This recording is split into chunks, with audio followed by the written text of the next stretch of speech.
Hey there, friends. This is Bill MacDonald, the reading and writing doctor. And today I wanted to show you a new reading passage I came up with to help you elementary teachers.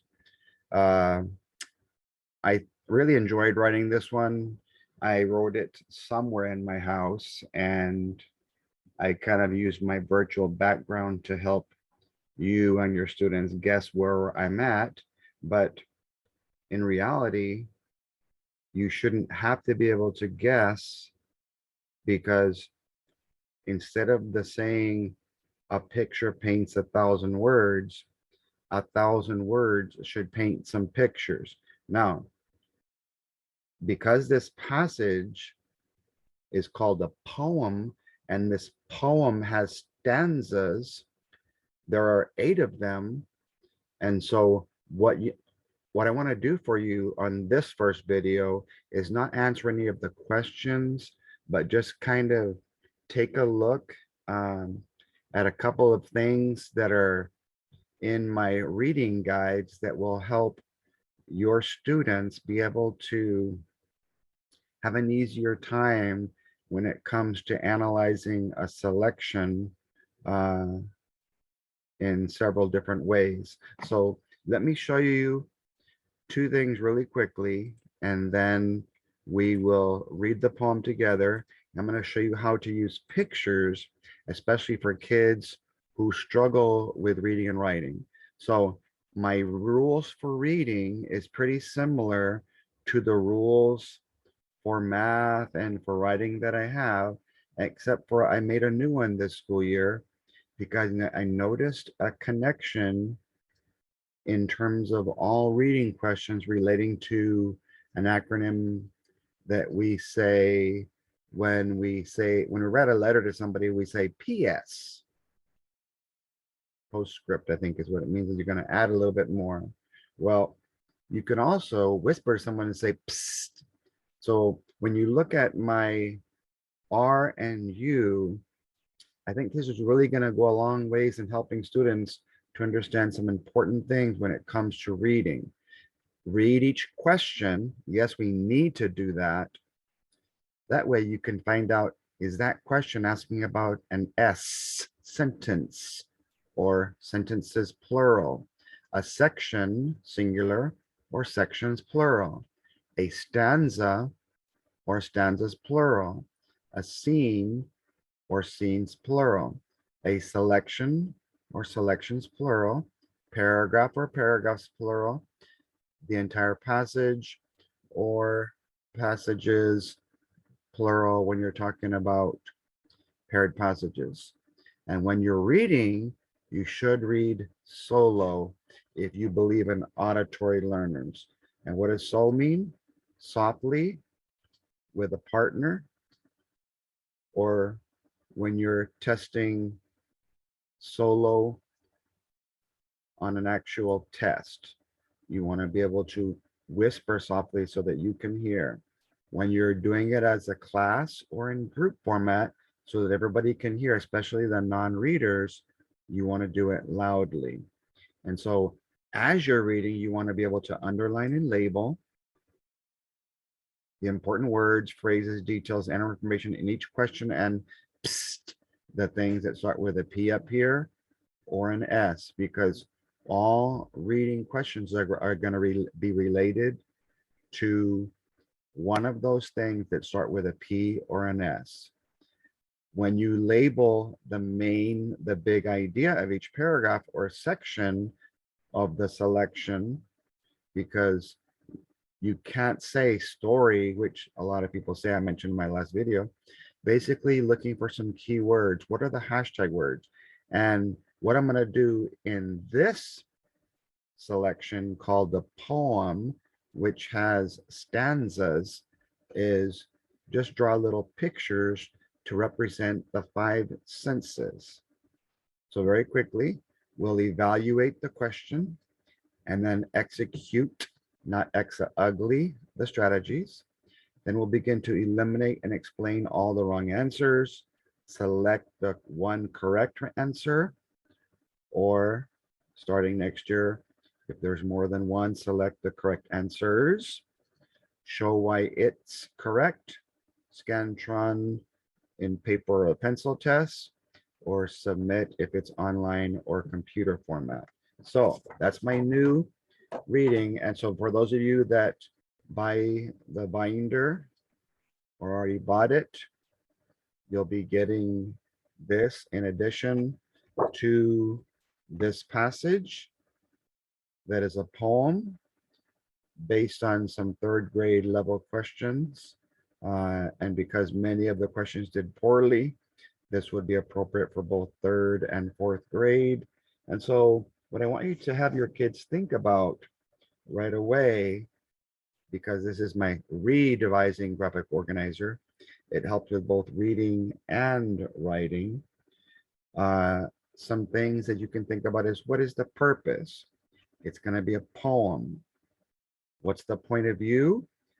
What's the title? And if you notice, I have an acronym TIES here on the lower portion of the hand, because everything in a passage, in a selection, ties together. And so all of these key words here that start with letters from the word ties are things you could address. I'm going to talk about the title, which will help you understand the topic. We'll talk about the tense that the poem is written in, or if it's pretty tense. No, just kidding, I won't do that. And then you're going to notice, because the poem has 8 stanzas, I didn't draw just 5 fingers for the 5 senses. I drew 1 finger for each stanza, and each one of these little pictures represents one of the 5 senses or dialogue. That has ears, so hearing, listening. Number 2, hearing and listening. Number 3, touch. Stanza 4, dialogue, because it has a mouth only with opening and closing quotation marks. Number 5, a nose. So we're going to get into a little bit about the smell of something. Number 6, there's a mouth for taste and a nose for smelling. Number 7, just a mouth for taste. And number 8, we'll look at it together and find out. And so what we want to do first, let's look at the title to see if it helps us understand the topic. We're going to find out as quickly as possible, what point of view is it written in? First person, about I. And I want you to remember that if you're pointing at someone else, you point to yourself, because every time you point to yourself, you've got 3 fingers there, 3 fingers being M. If the passage is first person, which this one is, they'll use pronouns like I and me. Okay, we or us. In tense, is it past, putting my hand behind me, present, or is it future? So let's take a look real quick at some of those things. Pop, pop, pop, pop. An ear, because I can hear that happening. There's an old, very loud noise coming from my microwave when the contents of my little white bag turn from seeds to popcorn with a million explosions in 90 seconds. Since you can hear explosions, you could underline that and draw a little ear. Yes, it looks like a question mark, but I always tell my kids, a question mark is like somebody asking something and then responding with a period. Well, if I tell you question mark ear, what I would want your kids to know is, where is the sound of something coming from? There it is. And they could underline. If you color code the 5 senses, then green could perhaps be the sound. A million explosions in 90 seconds. Hyperbole, figurative language. When I take it out and pour it into my bowl, it is so hot that my fingers are burning. I can barely touch it without shouting out. Fingers for the sense of touch. And again, this is something that you might try with kids who struggle with reading, so they can remember something about each. paragraph or stanza. Stanza 4. Ouch, ah, ow, oh. Opening and closing quotations at the beginning and end. So you have opening dimples and closing dimples with a mouth, not a tongue for taste, but a mouth for dialogue. Stanza 5. The amazing opinion, aroma of the extra butter and the gallon of delicious Parmesan cheese fills the entire room from the ceiling to the floor and is bouncing off the walls. So there's the head there, but no nose this time, but a mouth so that you can, sorry, a nose that you can smell. Since I mentioned blue O for my head that has opinions, I went ahead and drew a heart. If you happen to find emotions that they're telling you, your kids could draw a heart on the passage or the poem. When it cools enough, I place a large handful close to my wide open mouth. Another explosion takes place. The butter is still melting. So I place it close to my mouth.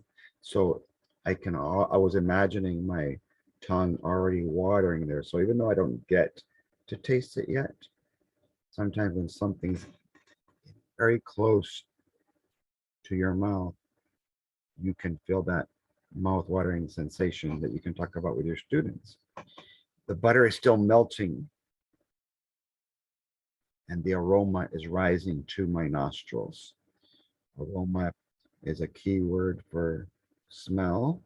Nostrils is my nose. So I will draw almost done with the poem. Explosion in the house. Well, I can already tell I'm in the kitchen. So that's why I had my background be a kitchen. Point of view, it's first person. I take it out. I can barely touch it. It fills the entire room. That's in present tense. So whenever you ask your kids, try to think about those P's and S's that we saw at the beginning. What was the purpose? It was really a poem to entertain, because there's not really, they're not really doing a how-to. They're just basically taking you through the sequence that the person who cooked the popcorn went through from the cooking it to the eating it. Okay, so it's first person with I, me, and present tense, which is exactly what the third grade poem was for this past year. And if you check, you'll notice that the poems in fourth, fifth, and sixth grade were also in first person. You just got to check yourself if they were in past or present tense. So here we go. Let's do our last two stanzas, and then we'll stop for the day. And the salty kernels are tantalizing the taste buds of every centimeter of my tongue. My mouth is salivating and I'm enjoying every second. So you could have a mouth not with any lines at all, so there's no confusion, but you could have a mouth with just a tongue sticking out for taste, and then quotation marks. Opening quotations when you start, closing quotations when you stop. And you might ask, why did I put a tongue there? Because when you say you're talking about how something tastes. So there you have it. That is one way to help your kids who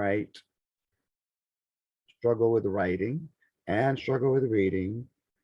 Take 1,000 words, or in this case, a couple of hundred, and turn them into some pictures using the 5 senses, a heart for emotions,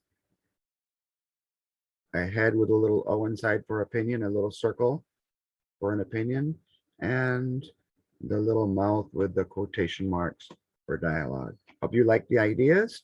If you order the binder for these next 5 days, you will get that rules acronym for checking like a checklist for doing reading questions. You'll get that poem. You'll get another selection that's nonfiction, literary nonfiction, a true story about a little boy who got pretty angry because he was being verbally bullied by some other kids.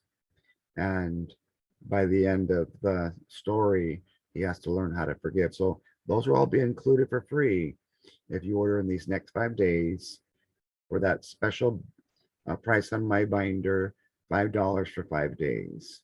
Please share or tag your friends and have a great rest of your weekend. Adios.